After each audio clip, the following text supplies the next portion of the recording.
Welcome, healers, to the first session of social media for homeopaths. Uh, Today, we will start with an introduction to what exactly is social media. Uh, we'll try to understand the ecosystem first, and then eventually we will move forward and understand the technicalities. And all of this is going to be with respect to homeopathy. So you will hear a lot of homeopathic anecdotes and relevant homeopathic literature coming up while we talk about social media content. Okay, so let us first understand what is the social media ecosystem, and here's what we will see in the presentation today, which we just discussed about was that before we begin, we need to have clarity of goal, clarity of audience, and setting up timelines. This is what we discussed before we started the class, right? Why this is important is because unless we know what is that we are offering to the audience. For example, if you are specializing in treating, let's say, skin related diseases or diseases of mental health, or let's say terminal illnesses like cancer and mixed connective tissue disorders, uh, end organ diseases, those kind of diseases, then you need to know to use that as a mode to produce your social media content. And you also need to reach out to audience who are suffering from those kind of illnesses. Okay. And then obviously setting up timelines, because unless we have timelines, we are always trying to complete our work at our own pace, which is not usually healthy and helpful, right? To give you an example, uh, whenever we start or whichever area we are practicing, and we need to know what is the population of that particular area, what are the common diseases they are suffering from, whether what we are specializing in, are they also having those kind of diseases, or we need to accept those diseases which are usually present over there, and then eventually venture into specialization. So for that, what should we do is we should survey that area. We should find data in that area about health related issues. So there are usually government websites which give us an idea that, okay, these are the common diseases which are available. We can talk to people. We can go to social gatherings or some community events where we can make friends with them. Now you must be wondering, what has this to do with social media? Because social media is one of the tools to help us reach audience globally, to present ourselves on on the internet, but that is not the only tool. Oftentimes what happens is people mistake it as the only tool, and they do not use all the other medium of communication or marketing. When I use the word marketing, it is not in the sense of marketing the science, but market is basically a place where people come and meet to help each other out with their requirements. But ethically speaking, yes, we need to meet people to understand their problems, which also means that we need to reach out to them if they cannot reach out to us in the beginning. Like I said, going to social conventions. Let me give you a very good example within homeopathy. There is an institute called as Homeopathy for Health in Africa. I'm not sure whether you have heard of the institute or not. So that initiative is, I think, by Jeremy Sher and Camilla Sher, who are based out of Israel, and they very regularly go to African countries and they serve the tribal people over there. Now you must be wondering, how did homeopathy reach Africa, and how did Africans started taking homeopathy? It is just because of the effort of these two people. Similarly, we have so many other examples in India. Within India itself, we have many examples where the homeopathic hospitals, the homeopathic organizations have reached out to people because they could not reach out to them. Whether we want to do that or not, it is entirely up to the area we live in, what are our goals, and what we want to achieve in life, and how fast we want to achieve that. So that is why it is important to have that clarity, know the audience, setting up timelines, and obviously we should have that knack. Even if we, let's say, if we are not confident enough, we must develop that. We must make time to develop that skill. We must make time to develop that confidence. So about social media. There are many definitions available. I'm going to share a definition which I have understood in the past 10 years about social media. This is a place where people can communicate with each other virtually using various media like text, audio, image, video, and a combination of any or all four. Eventually, this place became a place to buy and sell, meaning that when social media started, maybe somewhere back in the late 2000s, it started as a place to socialize. If you remember, the very first social media platform that had popped up was Orkut. Eventually, it faded and Facebook took its place. Those platforms were meant for people who were long, disconnected from each other to connect over the internet. What happened was that the traffic increased, the number of users using those platforms increased.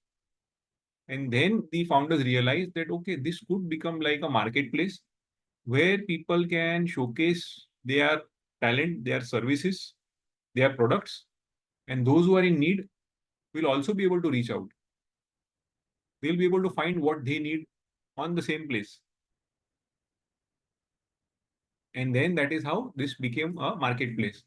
Like we see today, that Facebook has got a shop section or a product section. Instagram also has a product section. And we also see a lot of advertisement that comes up on YouTube, LinkedIn, Instagram, and Facebook. And also on Google. Google is the place where all the social media is located. And how is it so? It is only when it is indexed on those search engines, right? So social media sites are on the World Wide Web, which is on the internet, and they are indexed across different search engines like Google, Bing, DuckDuckGo, etc. I mean, there are so many different search engines. To put it in perspective, whenever we have a book with us, how do we know how to read the book? We have a preface which will give us an idea about what this book is about, what is the goal of this book, and then we will have an index which will tell us the chapters which are there in the book. Using that index, we will know the scheme of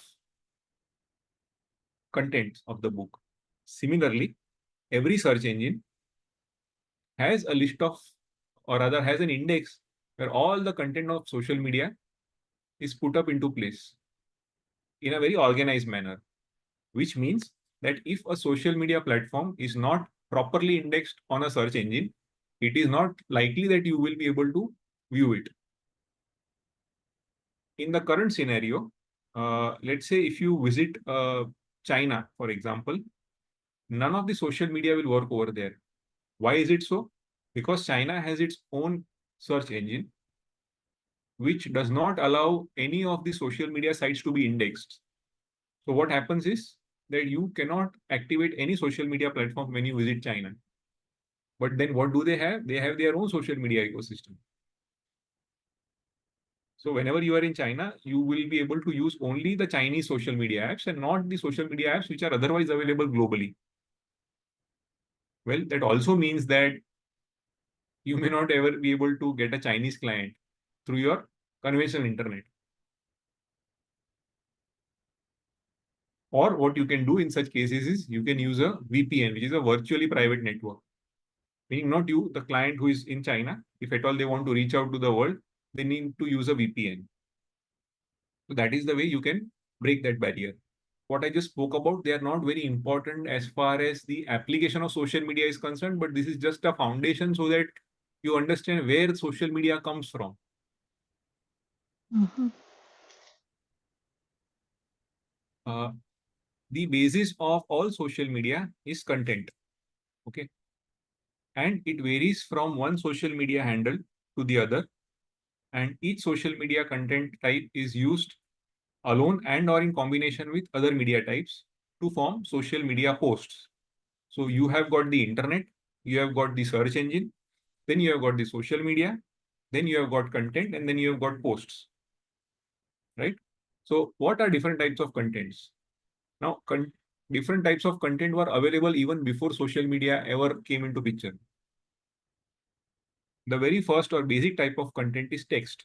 Conventionally, we used to write letters to each other. But what do we do now? We then after a certain period of time, we started using telegrams, which were wired messages over long distances. Then we started using the radio. Then we started using email when the internet came in the modern world.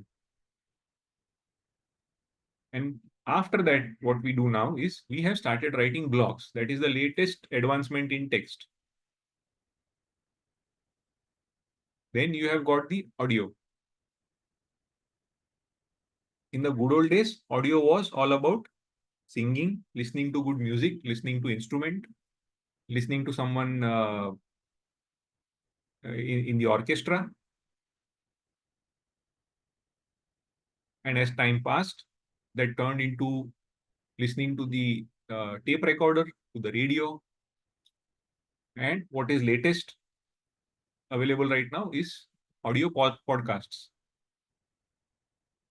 Well, podcasts are also nowadays typically seen as video podcasts. That is a more evolved form of podcast. Then we have the image. Good old days, image used to be paintings. And now, so that I can get your attention, tell me, where do we see images today?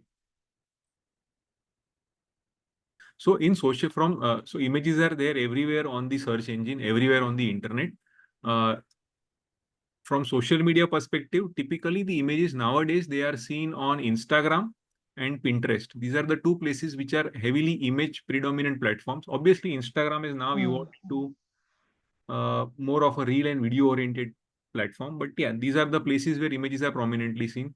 Yes, you will see images when you search it on Google. There is an entire section on images. Question is whether Google is social media or not.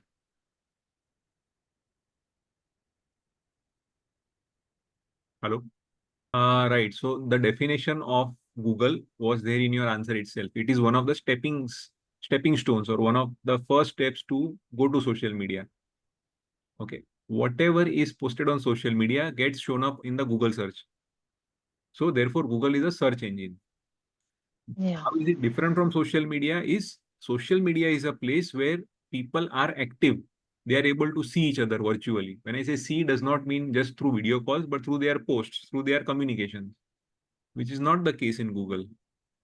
Google is more of a one-way communication, meaning you try to find something, you search for that thing, and then you download it, or you eventually go to that website or communicate with that person via email, or maybe via Skype, or maybe via Zoom.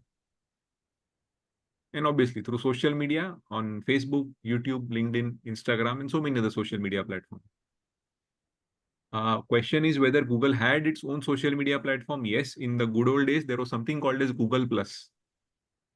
Maybe about just before the COVID started, where people used to Yeah. post.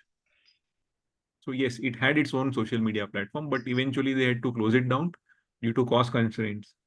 And they did not have a very good user base because they were competing with very big social media giants like Facebook and LinkedIn and Instagram. But yes, Google is a very strong place to find answers to your question. All right, we'll go to the next section, that is video. Uh, Video is a medium where it is a combination of audio and visuals. In the good old days, we used to call it as an audio visuals. There were dramas we used to see, there were orchestras that we used to see. To now, it has come down to a 30-second or a 1-minute reel. Are you familiar with the term reel? Hmm. Yes. So that is how video has evolved over so many years. Not that we do not have long videos nowadays, we do have, but the content is now more or less condensed into those very, very short messages of video. Either a voiceover playing with some text floating, or someone just acting out. Uh, Definitely, we have educational reels, but then we also have a lot of reels which are otherwise meaningless but entertaining. Okay. So after that, let us see what is content designing and content editing. Because once you have content in your hand, you have the option of uploading it to the social media as it is, or editing it and designing it so that it becomes more understandable, palatable, and it must reach the end goal. All right. The central idea of editing is to ready the content for what it is meant to do, which is reach to your audience, so that your audience engage with it, so that your audience share it, and it converts the audience into your client, and the end, and beyond that, it has the ability to inspire. When I say inspire, that is a content which will create a deep impact on the thinking of the person who is watching the content. Okay. There could be a content which would simply say 1 plus 1 is equal to 2. That is a fact. There would be a content which will say 1 plus 1 is equal to 2. The addition equation was given to us by this gentleman. Okay. And then it will be about a background story of the gentleman where we will know that this gentleman had to work really hard to reach where he was. And that is how he got us this equation. So when that background story comes, is what inspires people. So what is the first step for getting content or producing content? The very first step is using raw content. Either you independently produce it or you use a source to produce it. When I say independently produce content is when you start writing. For example, you decide to write about a case which is there in your clinic. You will include a review of literature for the case. You will include the fact sheet of the case. You might include investigations, and then you will add your inference. That is what we call as original content. And in modern terms, or the publication terms, we call it as an original paper. Then you would have content which is reproduced from another source. What does that mean? Let us say you want to talk about asthma and homeopathy. Now, is there anything in asthma which is not known to the world? Eh, Is it not always, I mean, does it not have all the symptoms which are there under the sun? Which means whichever website you visit, asthma would have the same symptoms, right? So what are you going to do? You're going to go to a website, copy all the details of asthma from that place, or maybe listen to a video, make your notes about asthma, and then reproduce that in the form of a blog, a video, or a graphic image, making sure that it does not look like a copy paste of that website or that video. Why am I insisting on not copying the content as it is? Because that can lead to copyright infringement. If at all you have to take the content as it is always good to mention the source of the content and acknowledge that the content is only used for educational purpose and for no other reason. If at all the author has an objection, respectfully, we should withdraw that content. And if the author doesn't have any objection, no problem, because you have already mentioned the author over there. The author has got uh, the due recognition which is required. Nowadays, we use artificial intelligence, or what is very famously called as chat GPT. We ask a question to chat GPT and chat GPT will give us an answer. Should we use the content of chat GPT as it is? Well, the answer is both yes and no. When I say yes, is you have to ensure that whatever chat GPT has told you has not copied from a website as it is. We will learn methods of how to verify that. And when I say yes, then if it is not copied from the website and you are yourself going to edit that content, then there is no problem of using chat GPT and using that content on your social media. Right from writing a blog to creating a video. After that, the second step is the first cut.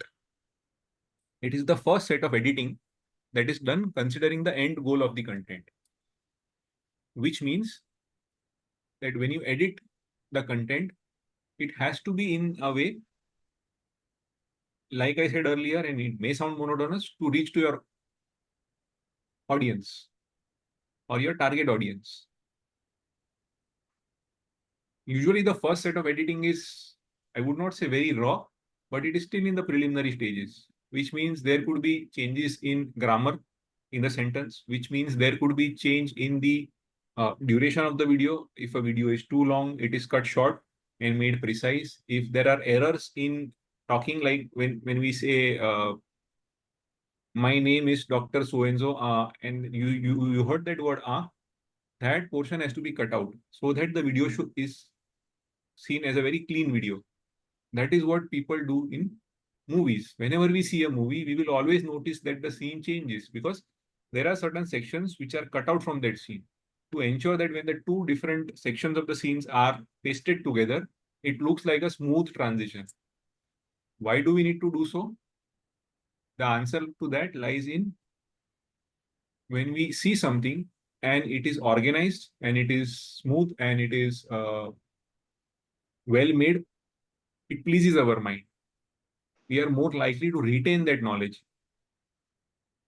We are more likely to become interested in that subject. That is the reason why it has to be smooth. The other school of thought is that you make a very abrupt form of content so that it causes an abruption in the thought, and that is how people remember it. If you ask me, I am personally not fond of that kind of content, and professionally, it does not suit the homeopath. So always stick to content which is true, and it is edited in a very fine manner so that it is educational in its form, and people like reading it, and they would be looking forward to you sharing more such content in the future. Then we have the final cut. So what is the difference between the first cut and the final cut is that when just before posting, you will ensure that all the borders are neat, the color scheme of the picture is right, it is in sync with your brand,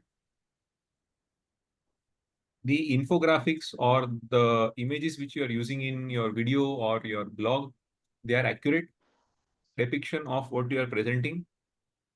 You will also ensure that it is read by a team. When I say by a team, it is always in an organization. But at our level, let's say even when I am producing a certain content and editing it out, what I will do is I will show it to someone who is not a homeopath, or I will show it to someone who has very contrary views to that I have. How does that help? To ensure that we are not blinded by our own prejudices. That's a very sharp way of saying it, but let me put it in a little softer tone, is that we don't miss out on the target audience and Mhm. use very technical jargons while explaining things. Because we may know what is belladonna and what is aggravation by, after a haircut or ailments from a haircut. But people who are going to read that, for them, it is better to put it into a sentence like, whenever the child would have his hair cut, it is then when the child would develop a very severe banging headache. Okay, especially when you're writing that for uh, an audience who is not a doctor, who is not a homeopath. But at the same time, if you are going to present it to a homeopath, the tone, the content will change, right? You might also put in pictures of the materia medica source for that matter.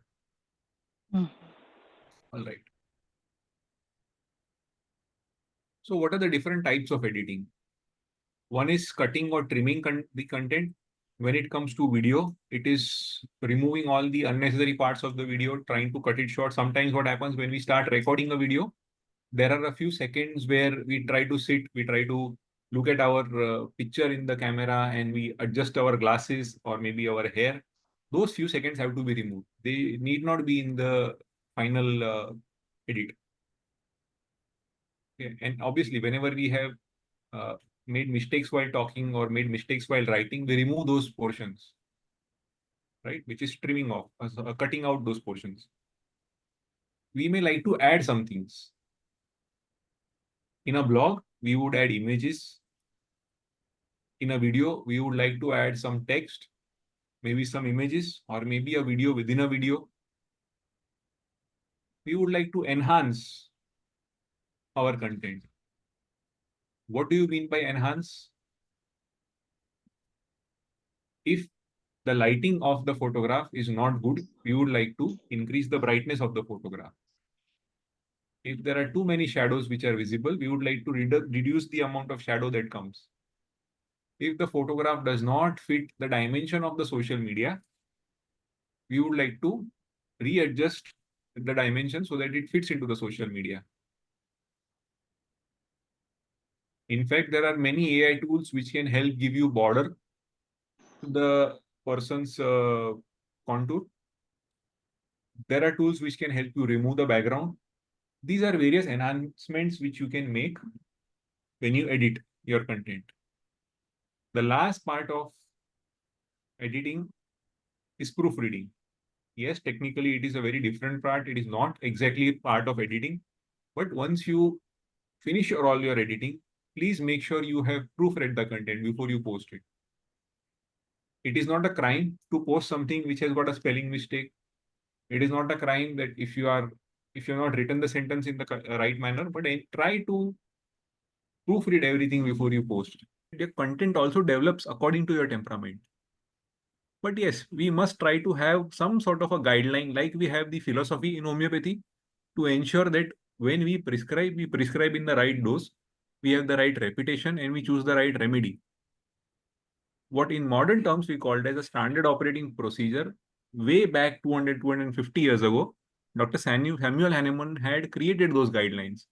Similarly, for social media, we must have these guidelines in place so that when we develop content, when we share content, when we quote market ourselves, we do not fall into trouble. Because what happens is that uh, losing a patient's trust is something that is far worse than not having patients or not making enough money. That can still be managed. But the day you lose a patient's trust is something which is very, very painful. So it is okay if you post one content piece less. If at all you have posted and it has hurt your patient or your patient does not like it, obviously when I say post, meaning it has to be without the identity revelation. And if at all the patient says that I think this has something to do with me, please remove it. Respectfully do so. Create something else. It is not going to cost you as much. So then, what are the different types of dimensions? A dimension is usually, in social media terms, the height and the width of the post.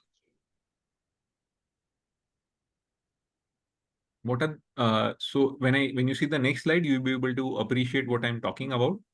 They are usually measured in pixels, millimeters, centimeters, and inches. So the image that you are seeing right now on your laptop, it has a height and it has a width, right? Typically, a laptop has got a dimension of 1280 pixels lengthwise and 720 pixels height-wise, which we typically call as HD or high definition. If you must have seen a television set, they will show you that there is a 1080 HD. Similarly, we have got a 1:1 ratio, which is a square. 1280 into 720 would be a rectangle.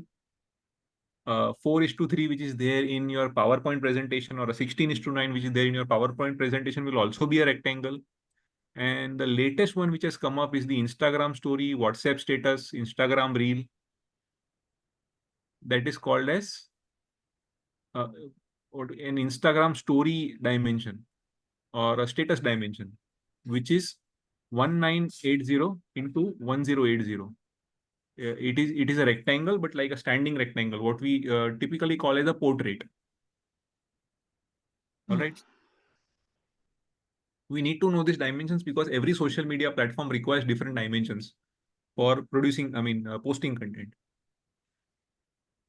Then we have different type of social media handles. Why do we talk of only these 4 social media handles? Hello? because it has most number of users on those platforms. Mm. Each platform has its unique signature. Instagram is a photo heavy and a short video heavy platform. LinkedIn is a professional platform. Facebook is a social platform. YouTube is a video heavy platform. Okay, therefore I've used those symbols for each platform over there. However, what is happening now is all social media platforms are trying to have the same kind of features. For example, Instagram has a reel, so YouTube has started a short. You must be seeing the YouTube shorts. People keep swiping up. Facebook has also started with their reels. Instagram is a story, so Facebook also has a story. But LinkedIn and YouTube once upon a time had stories, but they removed that features. I don't know why. There must be some programming issue probably, or people must not be using those features very heavily. And obviously that platform is not meant for those kind of posts. So what do you see on LinkedIn? So what you will notice is a tone that changes from one social media platform to another. On Mm. Instagram, you will see an extremely informal tone on Instagram. Playful. Yeah, okay, yes, you can call playful. Yes, better word for that. On LinkedIn, you will see an extremely professional tone, right from sentence formation to grammar to the type of content people post. Everything is very, very professional because it is a place where people connect for professional connections and for professional growth. On Facebook, you will see a lot of family photographs, personal photographs, people's journey. On YouTube, you will see long videos where people in detail will tell us about their journey. One of the most famous genre going on YouTube is lifestyle vlogging. Have you heard of that term? What people do is they will record their entire day. They woke up at a certain time. They had this in the breakfast. They left for office. There was a hassle on the way to the office. Their lunchtime was delayed, so they had to quickly finish their lunch.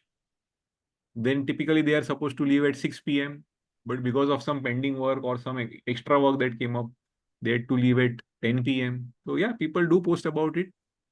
It is a very famous genre. When I say it is a famous genre, it means that it attracts more people than someone who would, you know, let's say put up an introduction to their peer-reviewed paper on YouTube, a short video clip. Of course, that is, I'll tell you, that is a format which I had adapted from one peer-reviewed, one doctor who had written a peer-reviewed paper. What the doctor did was to promote his peer-reviewed paper, he created a 6-minute video explaining the uh, what do you call the process of his research, and he had linked that video to the peer reviewed paper. I said, wow, this is a fantastic idea. You are using an informal platform to drive traffic to a formal platform. Isn't it interesting? And that Yeah, is how, very, sorry. very interesting. Yeah. And so that is how I started introducing this idea into JISH. If I'm not sure if you have heard of the journal, it is Journal of Integrated Standardized Homeopathy. It is a peer-reviewed journal and managed by Dr. M.L. Dhavle Memorial Homeopathic Institute, which is my parent institute from where I did my MD in homeopathic psychiatry. I was working with them until last year, July. It's about a year I left that place. But yes, I introduced that idea over there and it really worked very well.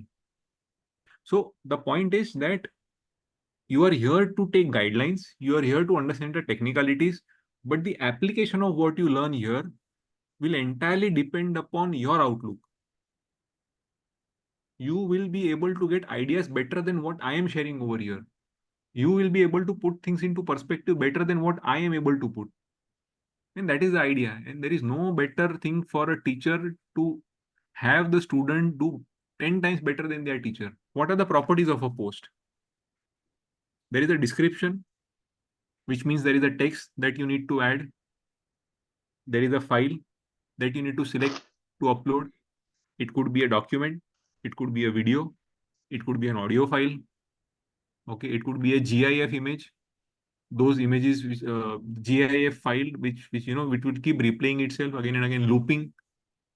You will have a check-in option, location, and you will have a tag or mention. So why do you think social media has so many properties within a post?